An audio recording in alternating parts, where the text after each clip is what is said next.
That's good talk. I wonder what they would say. Well, we do this every now and then with our good friend Cathy Erickson, and we have something to talk about very serious today, especially with the weather, getting the cold snaps that we're getting. Jason Parkin, you know, it's going to happen. If you live out somewhere, there could be some critters that are on the outside that want to be on the inside where it's warm, and then people may revert to bringing in some people to help get rid of those critters. Right. So today we're going to talk about the danger of poisons you put down to get rid of rodents.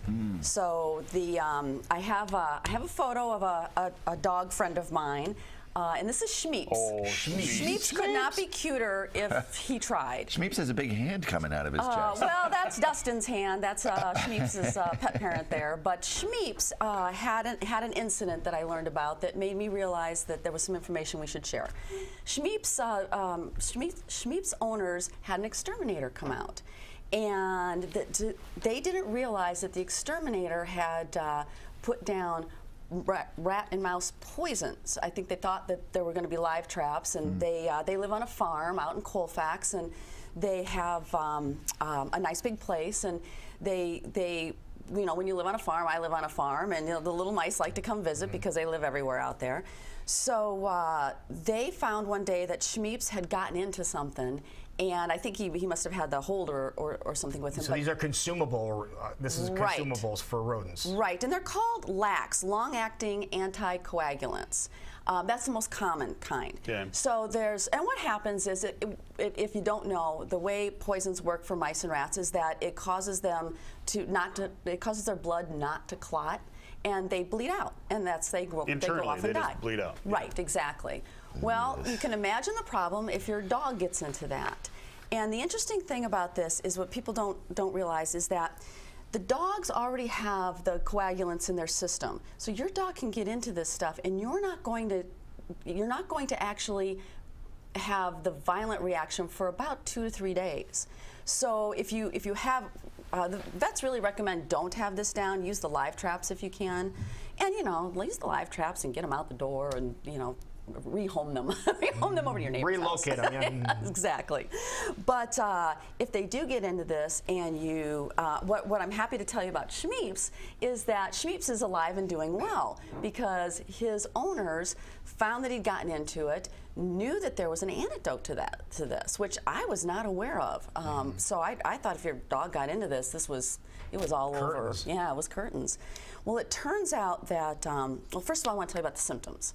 The symptoms of this, if your dog does get into it, is they're going to start doing their own internal bleeding. And there's a few things that'll happen that maybe, you know, you can go, your first thing is to be, uh-oh, what did this dog get into?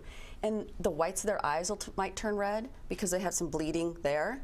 You might see some redness in their gums where it looks like maybe there's some blood in there, but it's actually just under the skin. And even just odd bruising.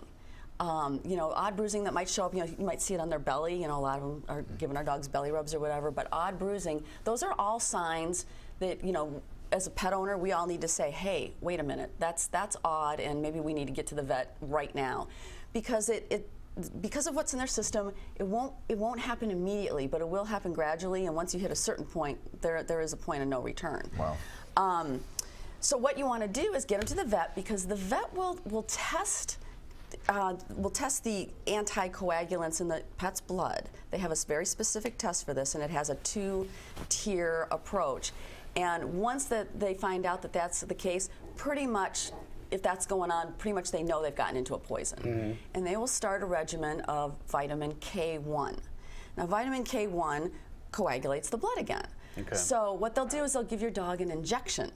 And the injection will kick it off, just like when we go, maybe we get an antibiotic injection or something, but then you get the oral. What you don't want to do is do this. This is not a do-it-yourself project, okay? Don't go, oh, well, I think I heard somebody talk about vitamin K, and, you know, trot off to the Walmart and yeah, get some anywhere. vitamin K, yeah. Exactly, and pick up. So what your dog has to have is vitamin K1. And that is, you're probably not going to find that, but what you will find is vitamin K3, which doesn't help. So don't do it yourself. So it's very specific. Right. Not only do you need to work with your vet on this, but this is a process. And this is not the time to go, oh, I don't need that follow-up appointment. So you'll probably get an injection, you'll probably get some pills to give your dog when you get back, and then in about 2 weeks, your vet's going to want to see that dog again and run that same coagulation test. To see how he's doing. Right. And then what they'll do is they'll take him off the medicine just for like 48 hours because we know that it takes a little bit longer than that to kick in. And then they'll run the test. If there's anything left in the system, back on the vitamin K.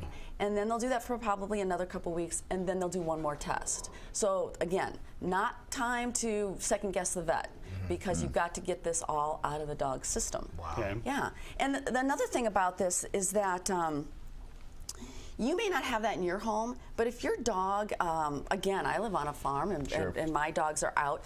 If you have a neighbor that is putting things like this down, or maybe they've thrown it out in the trash, you know, and your dog decides it's a good trash day, and you know what our dogs Check it do. out, right. Yeah, they want to go check it out. Or a neighbor that doesn't have pets and is not concerned about it. Right, exactly. So, or even if you take your dog to a park, like let's say you've got this great dog that actually comes back when it's called, unlike the pointers that I refer to with some frequency.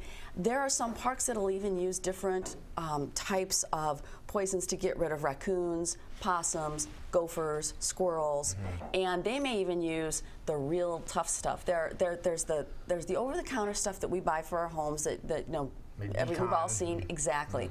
But the stuff, particularly the stuff that they use for gophers, don't ever buy gopher poison, because it'll kill your animals.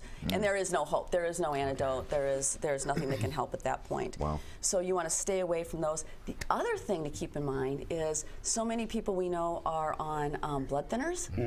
Okay, same thing. You know, it's an anticoagulant.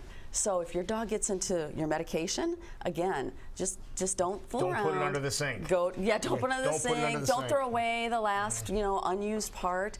Make sure that the animal gets to the vet, and you work with your vet and get this handled, because there is hope.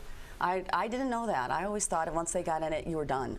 So, but there is hope. There is an antidote. Thank you, Schmeeps, for bringing this to light, and so I could share it. Yeah. All right. It's great. I just, but we need to be careful, and this is the time of year, and got to keep an eye on our pets. All right. People want to get some more information about what's going on with your stuff. Yep. What do they do? Muzzlebump.com. Muzzlebump.com, easy website to get to, and all the information that you hear on the program here you can find there too. And do we have time to talk about Legislative Day coming up for Mary LaHaye and Iowa voters? Really Lobby Day? quick. Okay. Still can go to Iowa Voters for Companion Animals. Their event is next week, and you can still sign up today. There we go. There you go. Lobby Day 2016. Got a couple adoptions, got some spay and neuter, but today's the last day to register. You need to register by today. Right. Going to be a great Glad event. you brought that up. Wonderful. Thank you so much. Thank you.